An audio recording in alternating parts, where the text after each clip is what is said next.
don't see anything like this anywhere else. Nous avons été passionnés par le projet de Tsibenesh du Konak. Quand nous avons rencontré ici Sherban Stolza et les partenaires, nous avons été complètement séduits par ce lieu. Moi, je suis passionné de bois et de charpente depuis 40 ans. C'est un matériau addictif, c'est un projet de vie que l'on a à travers ce matériau, même si moi, je ne suis pas un professionnel. Quand on me demande qui je dis je suis un charpentier du dimanche. Moi, je suis ethnologue et je travaille sur l'anthropologie des techniques, donc avec un regard qui est comparatif. Et aussi, j'ai une perspective historique et je me suis intéressé à l'évolution du métier.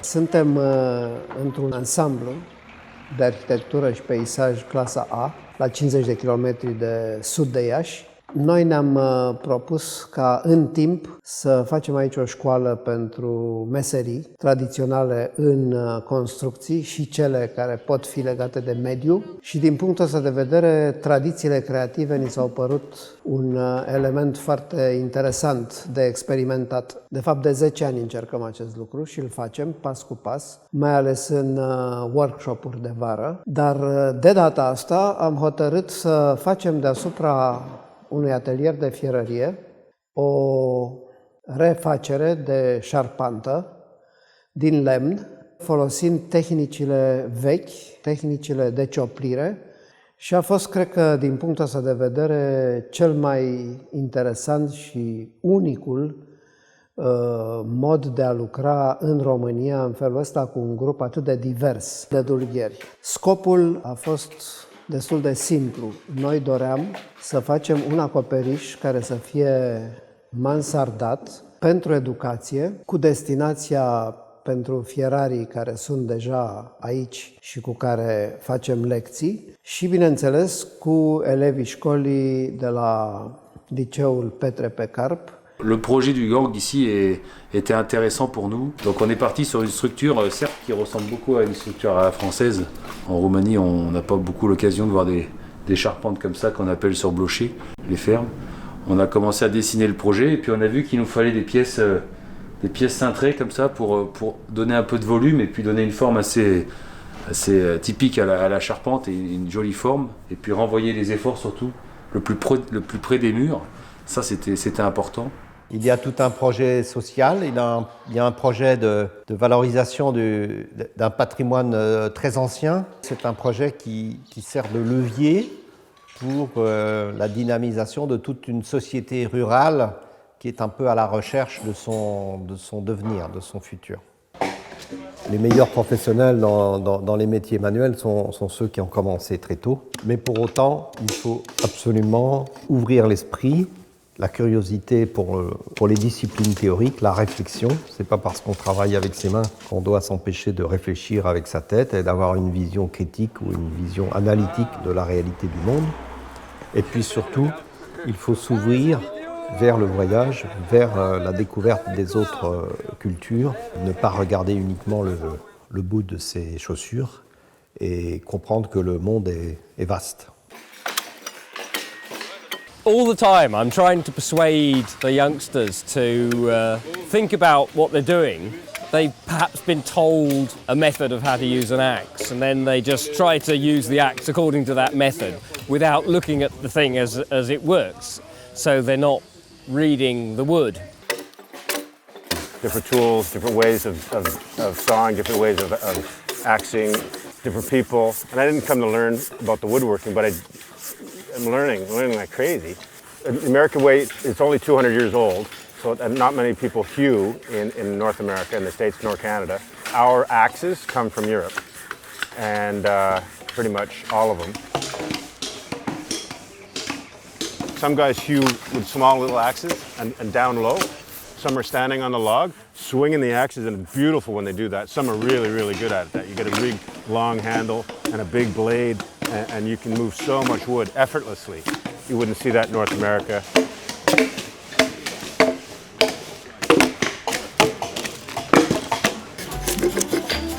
tools. I bought a German broad axe, a Breitbeil. Carpenter's axe, it's a Swedish one that's really useful. 5 chisels, 3 hammers. One big chisel, a more tight chisel. A simple English hatchet, Single bevel hewing axe. Ochre. a draw knife, a mallet. A saw with 2 blades, ruler, a couple of spirit levels. And that's pretty much all I need. Dividers, pencil. Beaucoup de mes outils ont une histoire. Ce qui, c'est un lien entre la main, l'œil et l'outil, un lien qui n'est pas explicable, qui tient plus du réflexe, pas quelque chose qu'on peut expliquer, qui se dit, c'est quelque chose qui se fait et qui se vit. În cartea Arta feroneriei, o carte care onorează meșteșugul fierului forjat, am încercat să sondăm un pic această lume misterioasă și plină de taine a uneltelor. Și aș vrea să vă împărtășesc câteva gânduri ale unor oameni cu care m-am intersectat, legate de forța uneltelor. Doamna Mariana Stoia din satul Șona este proprietară de fierărie și uitați ce ne spune despre unelte. Uneltele sunt pâinea. Dacă un fierar ținea la fierăria lui, înseamnă că ținea la uneltele lui ca la pâine. Era pâinea copiilor lui, era pâinea familiei lui. De acolo își câștiga banii și asta înseamnă că nicio unealtă nu avea voie să se piardă, să se strice sau să ți-o fure cineva. O unealtă nu e un lucru la care să renunți ușor, face parte din tine, este continuarea ta ca om. Tu, cu corpul tău, folosești unealta ca pe o prelungire a minții tale. Paul Botescu, sculptor, ne împărtășește despre unelte. Uneltele la care acum ne uităm adesea ca niște esteți erau în timpul lor ca un computer, maximul de tehnică al vremilor. Unealta pentru meșteri este sfântă. Pe mine mă poate ploua, dar pe bardă și fierăstrău nu, ne povestește un alt dulgher, Joel Henry. Așa cum le iubește, așa îți servesc. Omul se vede în uneltele lui, sunt oglinda lui, ne povestește Constantin Iancău, croitor. Uneltele sunt prelungirea corpului meu, mă recompun cu și prin unelte, ca un înveliș protector, ne povestește Paul Botescu. Mergând înapoi în istorie, Captini, un faur nigerian, ne spune: nu mai știu bine unde începe unealta și unde mi se sfârșesc degetele. Lemnul, pielea sunt acum tot una. Pentru tine desenele astea-s mici câte o unghie, dar pentru mine în capul meu sunt mari și văd în ele multe. Uite, copita calului, luna, stelele și soarele, femeia, râsul, toată viața noastră.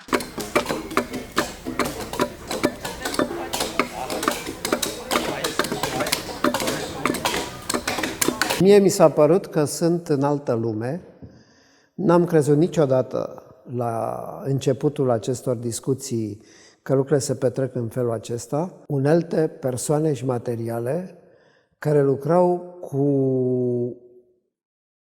într-un sunet și într-un ritm care e neașteptat. Nu se auzea niciun motor, nu se auzea nimic decât cioplitura.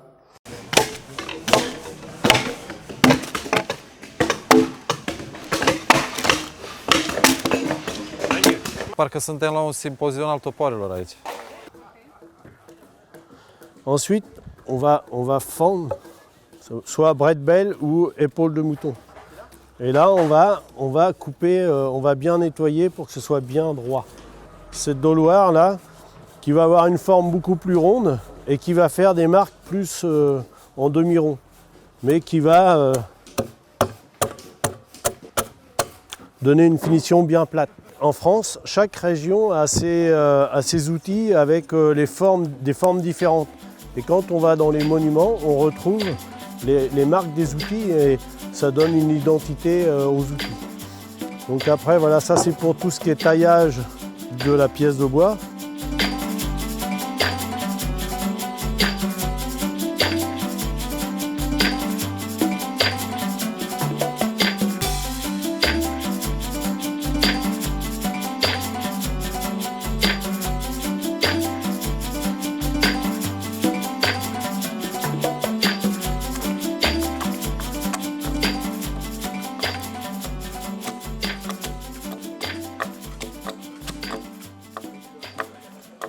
Après, on a tout ce qui est ciseaux à bois. Donc là, voilà, ça c'est un ciseau, ça vient de Lituanie. Ça c'est le ciseau chinois. Donc c'est un peu le même principe d'emboîtement, un peu plus grossier mais qui va très bien aussi. Ça c'est le ciseau américain, toujours dans le même principe. Et là aujourd'hui ça c'est un ciseau un peu plus industriel qu'on trouve sur le marché. Moins confortable pour le bruit parce qu'on est sur du métal. Tous les métiers autrefois, et ils fabriquaient leurs outils un peu eux-mêmes. Il y avait toujours une forge à côté d'un charpentier pour fabriquer les outils. Ça, c'est une herminette. On s'en sert pour travailler sur des entailles. Donc ça, c'est un outil qui est très dangereux parce qu'on vient souvent frôler les jambes.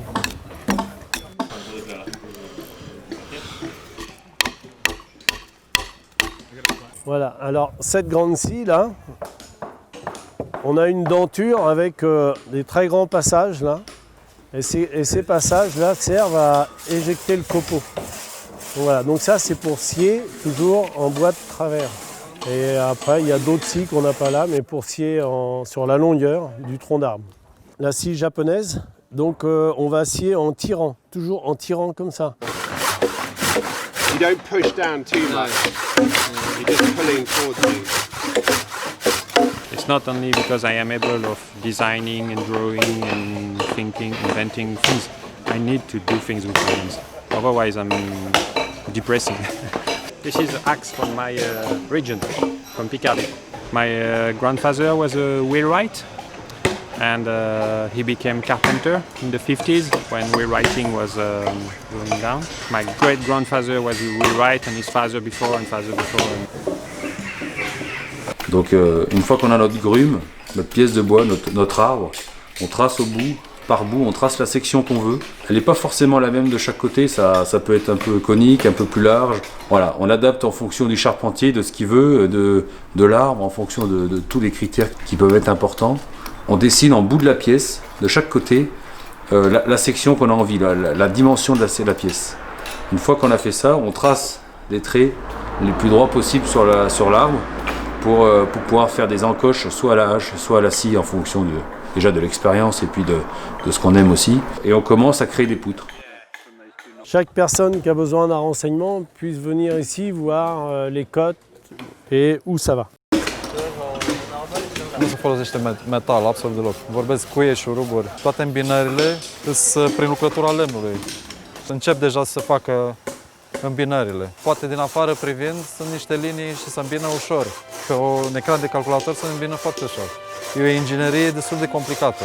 I think people involved in this enjoy working and being able to see something happen quite quickly. And what we started with was a big pile of round logs, and in 6-7 days we now have all these complicated pieces of wood that have all got a very specific place to go, and all being made by so many different people. That's pretty crazy that it all will work. You have to have a certain amount of faith that it will work too. L'épure, c'est les plans des fermes à l'échelle 1, afin que tout le monde ait la même ferme en fait, parce que c'est pas évident. Si chacun fait son projet, certes chacun peut faire ses pièces, mais il faut quand même que tout le monde ait la même base. On crée l'épure et on présente les pièces de bois sur l'épure. Voilà, on les présente, on les cale, on les met des niveaux, on les règle en fonction des nœuds, des sections, en fonction des jolies phases, des phases qui sont moins jolies, des flashs, tout ça. On les met sur l'épure et on commence avec un petit plomb, donc un fil avec un plomb à piquer, à piquer les assemblages. Donc en fait on trace les assemblages avec un fil à plomb parce que les pièces sont de niveau et le fil est d'aplomb, donc c'est notre référence pour venir tracer nos coupes. Donc on fait comme ça. Alors certains, les Anglais ont des techniques, les Canadiens en ont d'autres, les Français en ont d'autres, même chacun a un peu une technique un peu différente de présenter le plomb, mais la base est à peu près la même pour tout le monde. Donc chacun a pu tracer ses assemblages. Not very curved.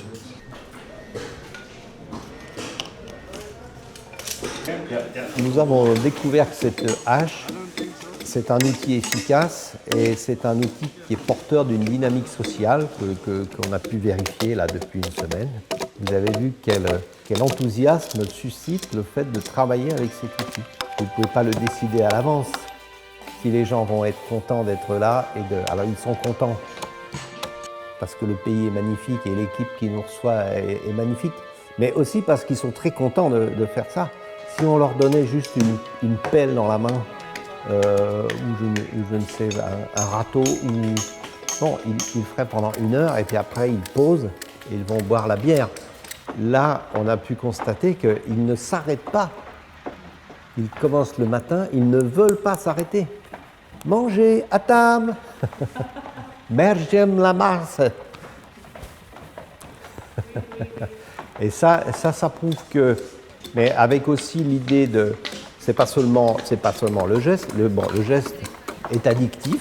C'est un geste qui procure du plaisir, ça c'est manifeste. Il procure aussi des efforts et une souffrance, mais il procure un plaisir, c'est évident. Et ça se voit beaucoup chez les jeunes. Il y a 15 ans, quand moi je parlais de travailler avec ces outils à des professionnels, les gens me disaient « il est fou, ce qui est bien c'est de travailler avec des machines, d'appuyer sur un bouton et le bois sort tout fait, tout prêt à la fin ». Mais aujourd'hui, les relations sont inversées. But you don't actually need a vast amount of strength. A lot of it is to do with coordination. What the French would call le geste, the action of the cut. Exactly how you place the axe on the wood.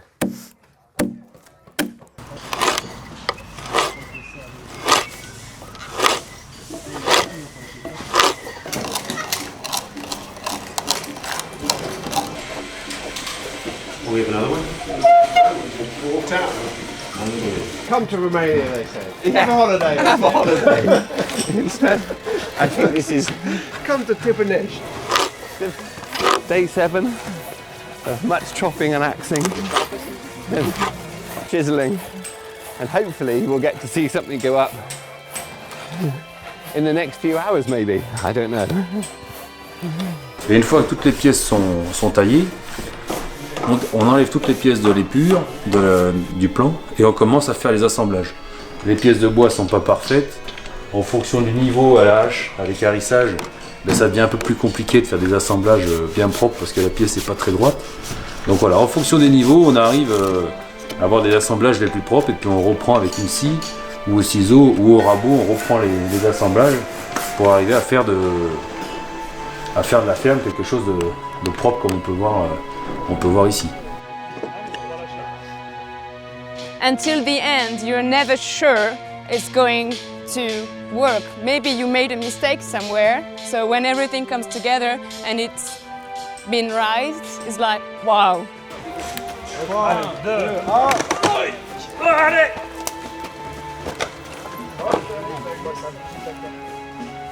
We build something and then it's there and then it gets used.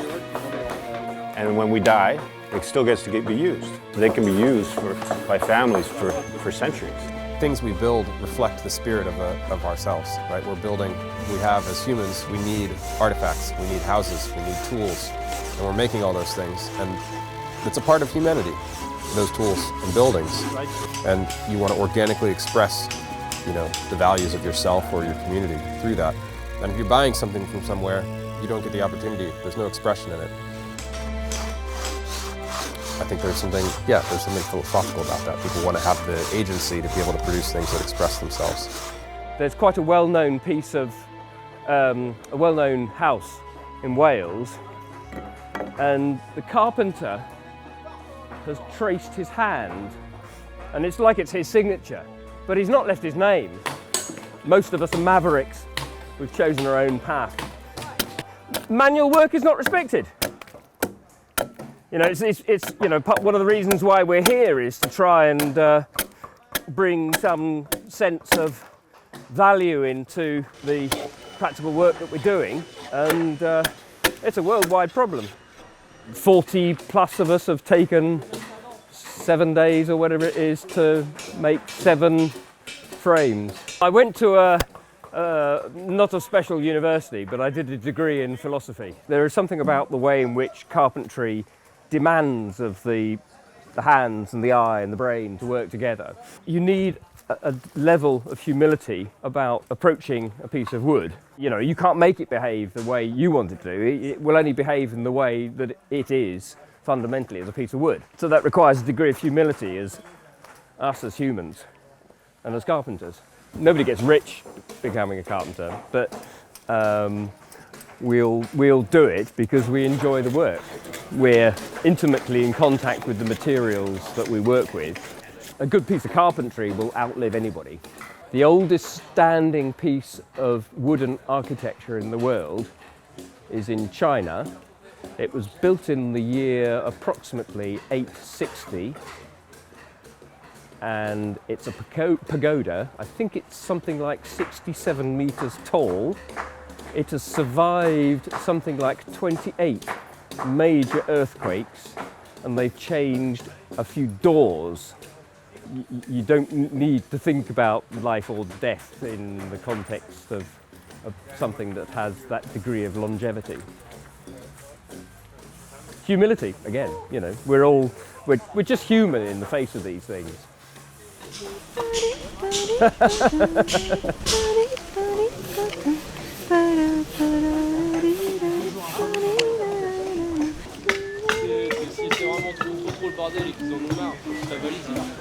J'ai décidé de quitter l'industrie et donc j'ai souhaité revenir vers quelque chose de plus artisanal, où l'humain est vraiment au cœur du métier. Après avoir travaillé dans la recherche et développement, dans des machines de très haute technologie, j'ai fait un virage à 180 degrés pour aller plutôt vers du low-tech, des outils simples, sans me fermer à la haute technologie, mais en l'utilisant de manière plus rationnelle et en essayant de toujours garder un œil sur quelle est ma place, moi, en tant qu'homme, dans ce que je fais. Est-ce que la valeur est dans mes mains ou dans mon outil de travail? I'm 15 and I'm in year 10 in England. In the southwest, so in Devon, it's quite small. I managed to get time off school. And I think I learnt a lot more here than I do at school. Although my mum does more teaching and my dad does more of the wood. I made a snail. I made a little knife. It's best when you learn it young. It's the fastest, so I started very young and it comes naturally to me to use stuff. I've never cut myself with anything. When I was 4, my dad, how he showed me the axe. So he got an old shoe and he got an axe and he just cut the end off to show how easily it could damage. And then, yeah, I've just never, so I'm always careful with it. I've never cut myself, which is good. So when you start young, it works very well because you learn really fast and you remember stuff and you're more happy to listen to others.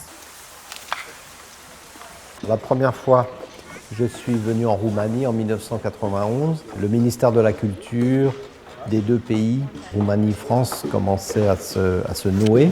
À Bucarest, nous avons fait connaissance avec Vintil Mihailescu et d'autres collègues. Et nous avons monté un premier atelier avec l'équipe du musée du bois de Kempulung Moldovenesc qui nous a révélé un univers complètement fascinant, extrêmement vivant, avec des tensions sociales et des problèmes qui visiblement étaient très lourds, mais porteurs d'une dynamique culturelle et sociale qui nous ont complètement fascinés. Là, nous avons découvert le travail des charpentiers roumains et nous avons découvert des charpentiers paysans dans cette Bucovina qui possédaient des techniques que nous avions complètement perdues et qui nous ont réappris, ils nous ont réenseigné. Nous étions des petits-enfants et eux étaient les maîtres. Ça nous a travaillé profondément et aujourd'hui, on est dans une démarche qui est presque inversée où les artisans roumains ont parfois perdu les gestes manuels parce que la mécanisation est arrivée. Petit à petit, dans mes voyages de Roumanie, je voyais arriver les instruments, la drujba, les instruments mécaniques qui n'existaient pas en 1991 et qui ont remplacé petit à petit le savoir des mains et peut-être dans une certaine mesure le savoir de l'esprit dans certains cas. Et je pense que la manière la plus intéressante pour une société de construire et de créer sa manière d'habiter, c'est justement d'avoir le choix. Allez, 3, 2, 1,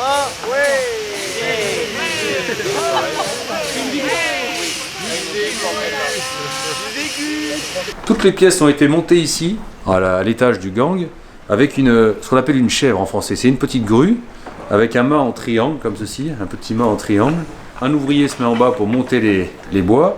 Deux autres sont derrière pour maintenir ce qu'on appelle l'angle de la chèvre. Donc elle est comme ça, la pièce monte ici, elle monte. Et une fois qu'elle est en haut, ils viennent coucher le mât, comme ça, ils le penchent légèrement pour apporter les pièces. Chacun a assemblé sa ferme, après la relever. Farmecul extraordinar este această permanentă experimentare și acest joc cu materiile, cu gesturile și cu visele. Această țesătură trebuie să rămână vie. Poate să sune pesimistă, eu cred că exact asta ar trebui. Ca acest conac să nu se termine niciodată.